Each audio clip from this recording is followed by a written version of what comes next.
question? Yes, sir. Let's talk about what you do now. Yes, sir.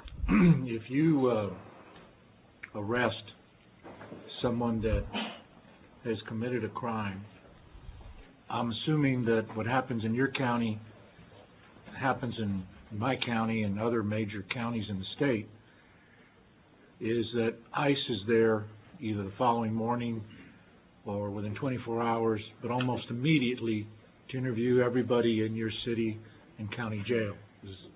Is that the way it works in San Antonio?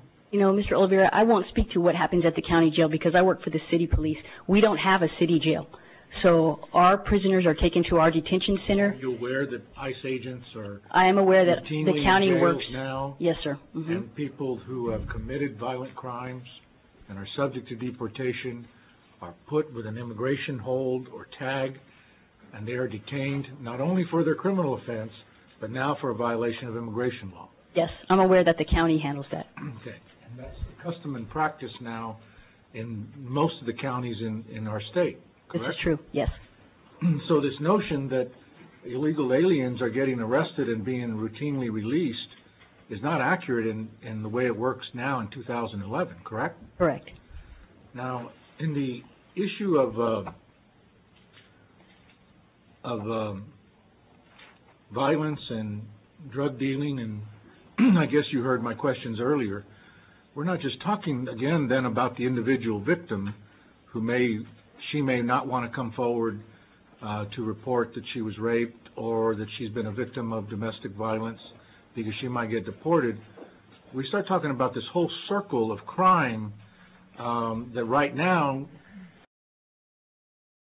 investigators and your snitches, if you will, or informants, or whatever you want to call them, your CIs, and all are linked into an enforcement network that now falls apart under legislation like this.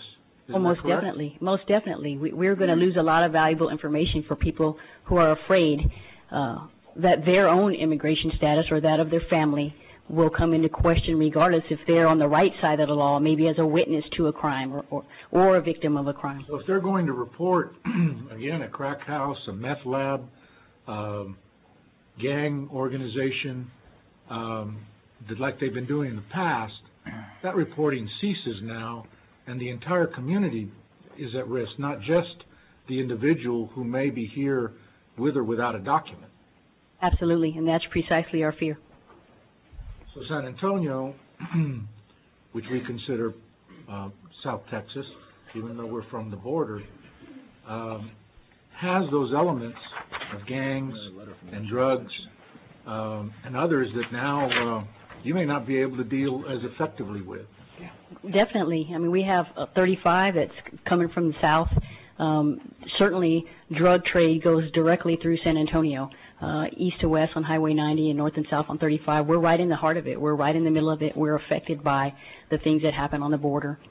So the people that are living in these pristine neighborhoods who may be for these kinds of bills but think they're going to be safer, your message to them is, I guess, the deputy chief of San Antonio and the other messages from all the other police chiefs is Texas is not going to be safer.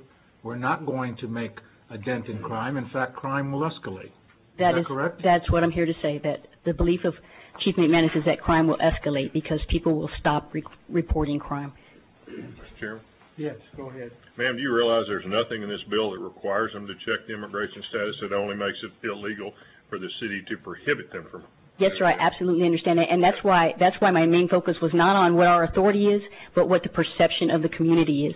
The community members, the people that we're relying on to call the police, they don't all understand precisely what you just said. What they know is there's some kind of immigration bill, and now I'm scared, and now I'm not going to call the police anymore because I don't want to have to.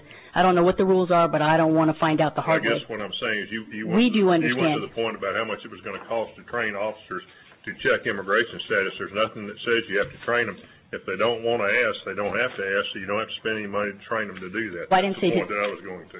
Okay, I didn't say to train them to check immigration status, but I think we do, if we're going to start being involved in any way with immigration, then we need to have some understanding of what the immigration laws are, and that would involve some training. Mr. Chairman. Go ahead. Thank you, Mr. Chairman.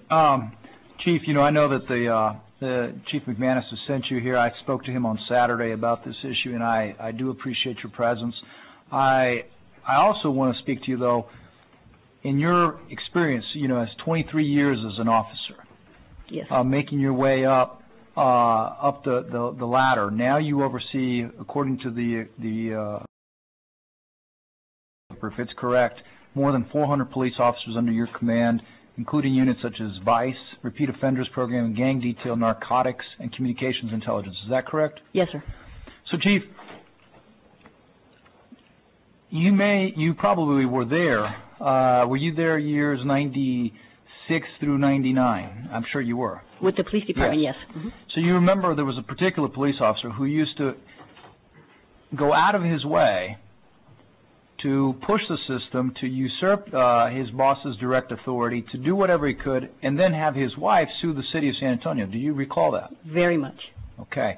So then the issue here is not so much whether as a force that there's going to be a problem with police officers doing this or not doing this. The problem is that in any organization, there are people who take advantage, and this is a license. This is a license where you and your chief, in this one area, is the one area that you won't be able to tell them how they can or cannot. You just can't tell them they cannot not ask, right? Correct. Is there anywhere else that the state or the federal government tell you what you can and can't do with your police officers, how you can treat them, how you can manage them? Not that I can think of. Thank you. Thank you, Mr. Chairman. Very good. Any other questions? Now, I'm not sure I understood my good friend Chairman Geren's point, but if you have a policy that says you are going to focus on burglary, gangs, drugs, rape, violent crime, murder, and you don't want your officers doing federal immigration work because you believe it's an exclusive federal function, you're in violation of this law now, right? Correct. And if you tell your police officers and say, look, we've got gangs moving in. There's going to be some major drug deals going on. They're going to be making some major moves. But you now can't tell the captains and the lieutenants and the sergeants and the patrol officers, leave the immigration stuff alone. We got to focus on this. You can't do that anymore, right? Correct. If this becomes law. That's correct. Okay. So this thing that we keep hearing that this law doesn't do anything. It tells us what we can't do. It tells the chief, this is one thing you can't do. This is some control over your officers that you can't have. And if whether they're part of a union or not, if they are suspended or reprimanded because they choose to enforce immigration law, and you've told them, no, I need you working on this, we created a cause of action or liability for cities and police departments. That's very much a concern of ours, yes. They'll certainly be able to file their grievances because they'll have a law now to protect them. Right. Well, in the previous bill, I'm not sure if it's in this bill, I need to check, they could ask the AG to file suit, to get involved. I'm just talking about the individual officer who zealously wants to enforce immigration law and not do what his police chief or sheriff says to do.